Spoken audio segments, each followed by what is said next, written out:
Hello everyone, welcome to my channel Learn English Easily with Sarda Chintala. Today I'm going to teach you an important topic, that is using would or use it. In 10th class examination, 24th question, we are getting this question. They gave two sentences and ask us to write the two sentences by using would or use it. Wood and use to ఉపయోగించి రెండు సెంటెన్స్ని మనం change చేసి రాయాలి.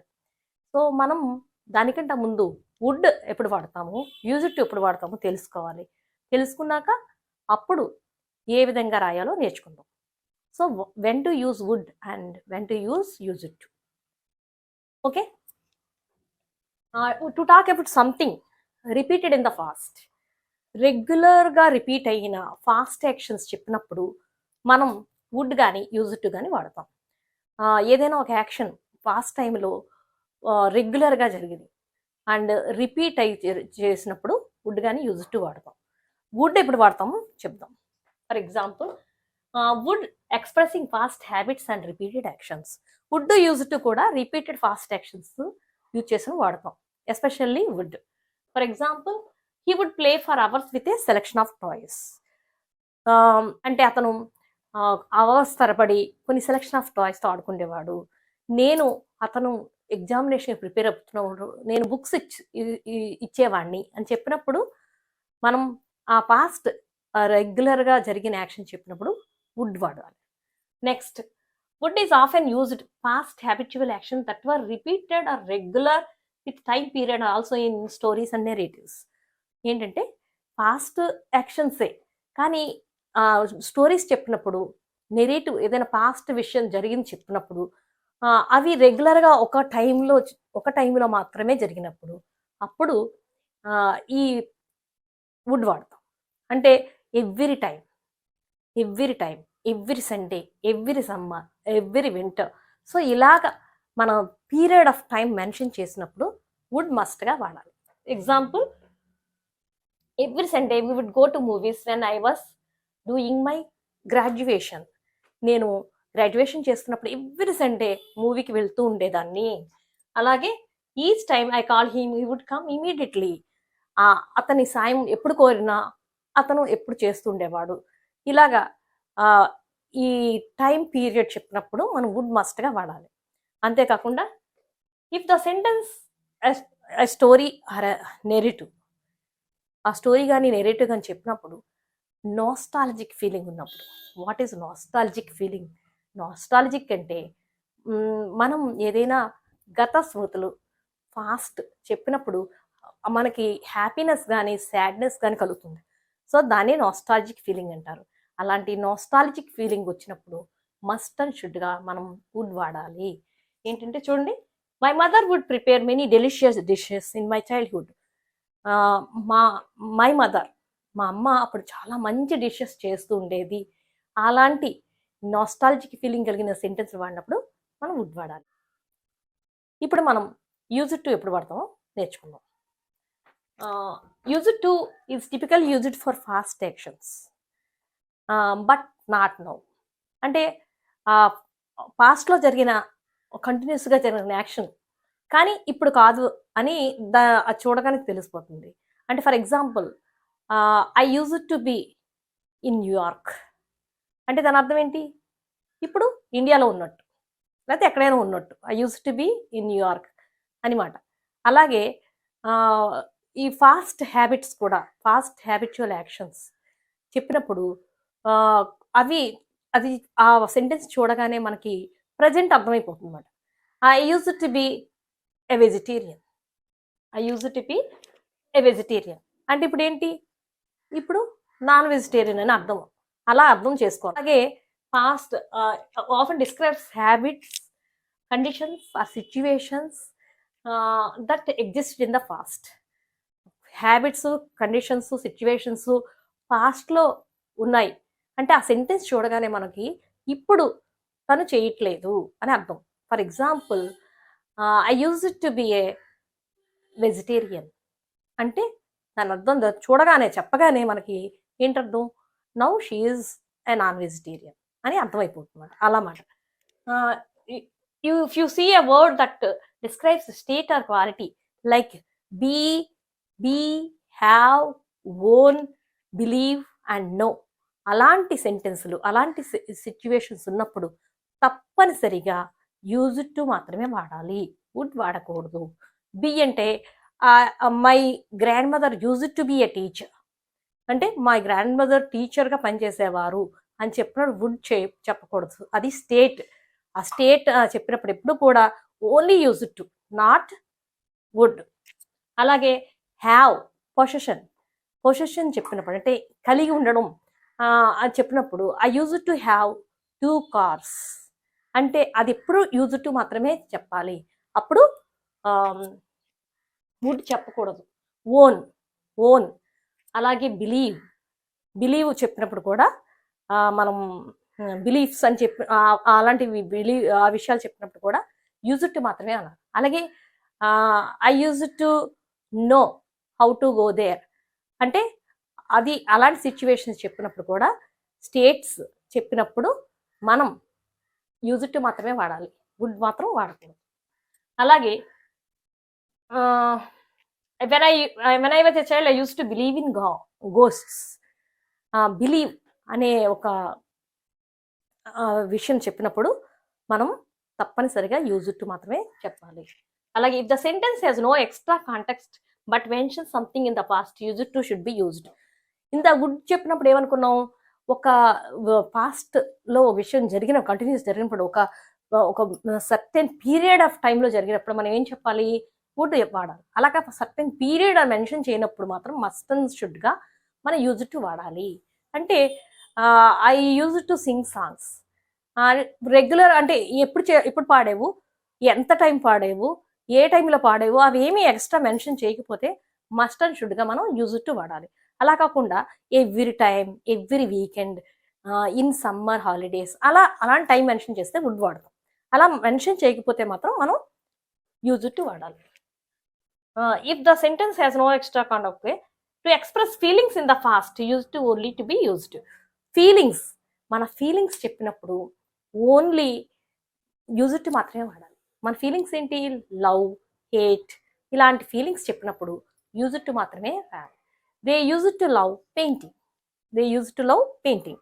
So ఇలాంటివి చెప్పినప్పుడు మనం only use to వాడాలి.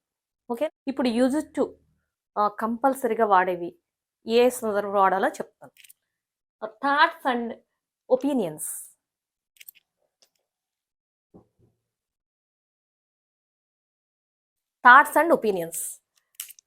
Believe, know, remember, think, understand ఇలాంటి వెబ్స్ వచ్చినప్పుడు మస్ట్ అండ్ షుడ్గా మనం యూజ్ టు వాడాలి.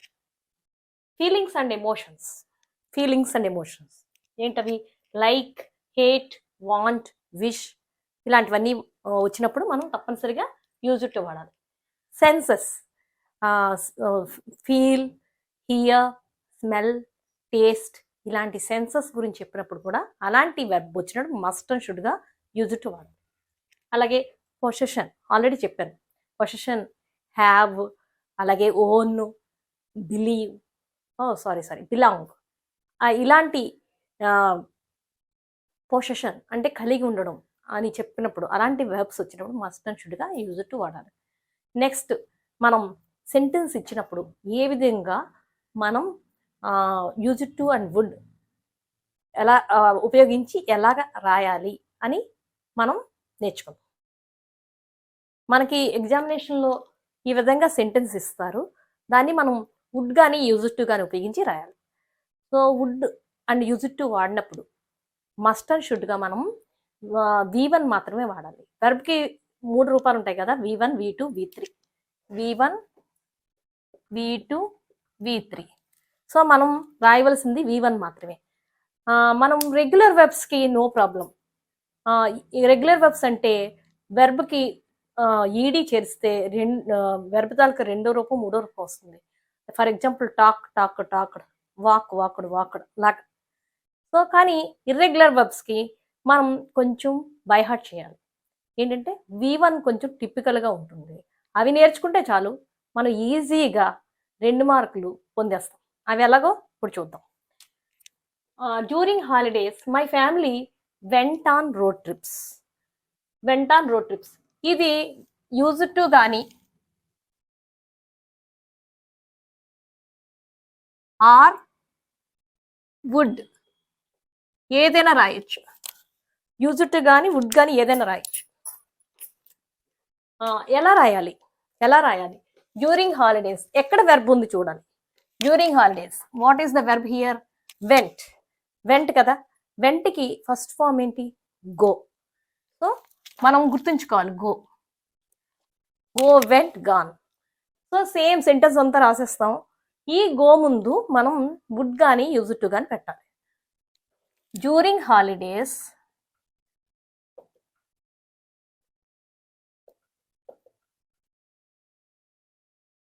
My family use to or would. రెండు కూడా వాడొచ్చు ఇక్కడ.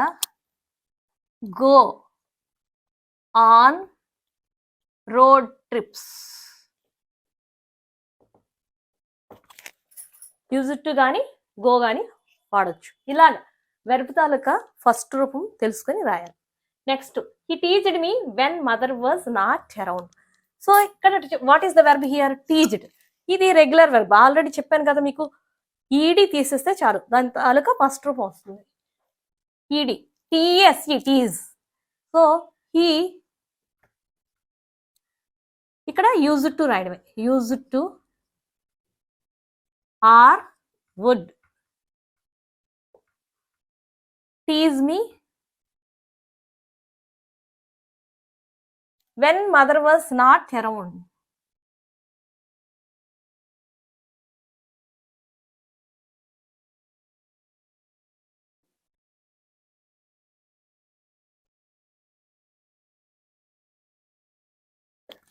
అంతే. యూజ్ టు వుడ్ ఏది రాసినా పర్వాలేదు. On his way home miss tugged me to this wall. ఇక్కడ టగ్గడ్ ఉంది. టీయూజీ టగ్ అని రాయడమే. On his way home same to same అదే సెంటెన్స్ రాయాలి. మనం చేయవలసిందల్లా use to or would tug me to this wall. ఇలా రాస్తాం. చూడండి, when I was a child I like eating ice cream. ఇక్కడ లైక్ ఉంది, చెప్పాను కదా. ఫీలింగ్స్ ఉన్నప్పుడు మస్ట్ అండ్ షుడ్గా యూజ్ టు మాత్రమే వాడాలి. ఇంకా no would at all. Okay. When I was child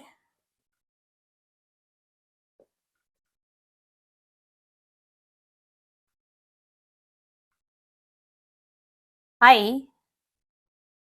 used to like eating ice cream.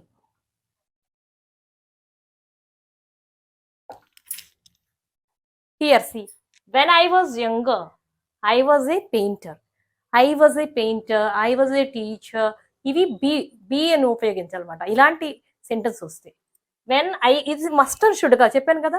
State ఉంటే మన పొజిషన్ చెప్పినప్పుడు మస్ట్ అండ్ షుడ్గా మనం యూజ్ టు మాత్రమే వాడాలి.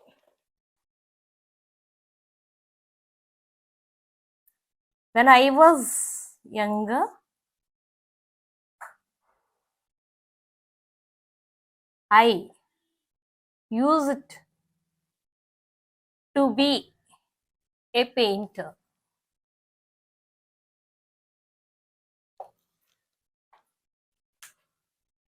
ఇలా ఈ విధంగా మనం వెర్బ్ తాలూకా V1 రూపం తెలుసుకొని యూజ్ టు కానీ వుడ్ కానీ ఉపయోగించి మనం సెంటెన్స్ రాస్తే గ్యారంటీగా మనకి మార్క్స్ వస్తాయి.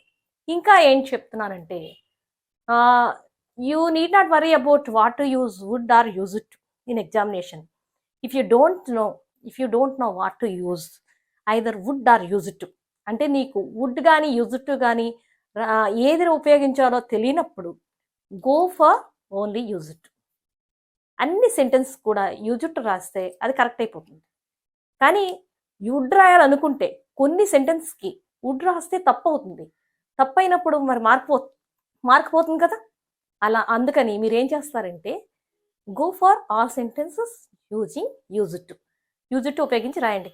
గ్యారంటీగా మార్క్స్ వస్తాయి. అంటే ఏంటి లైక్, స్టేట్, ఏంటి పొజిషన్ ఇలాంటివి ఉన్నప్పుడు మనం వుడ్ రాయకూడదు. అలాంటప్పుడు మీరు వుడ్ అని రాసినట్టయితే మీకు మార్క్ పోతుంది. కాబట్టి better you go for use it to get all marks. ఎప్పుడంటే మన కాంపిటేటివ్ ఎగ్జామ్స్లో వుడ్ ఆర్ యూజ్ టు అని అడిగినప్పుడు, if they ask write would or place would or use to అన్నప్పుడు మనం ఇవి గుర్తుంచుకొని వుడ్ పెట్టాలా యూజ్ టు పెట్టాలా అని మనం రాయాలి మస్ట్గా. అప్పుడు మార్క్ పోతుంది. ఏంటంటే ఎవ్రీ టైం అలాంటి ఉన్నప్పుడు టైం పీరియడ్ ఇచ్చినప్పుడు వుడ్ రాయాలని, అలాగే పొజిషన్, స్టేట్ ఇలాంటివి వచ్చినప్పుడు యూజ్ టు రాయాలని మస్ట్గా గుర్తుంచుకోవాలి.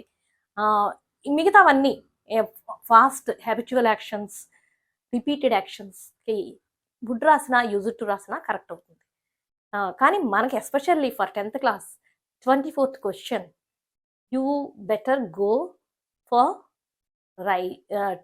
To write use it, then you will get surely 2 marks. Okay.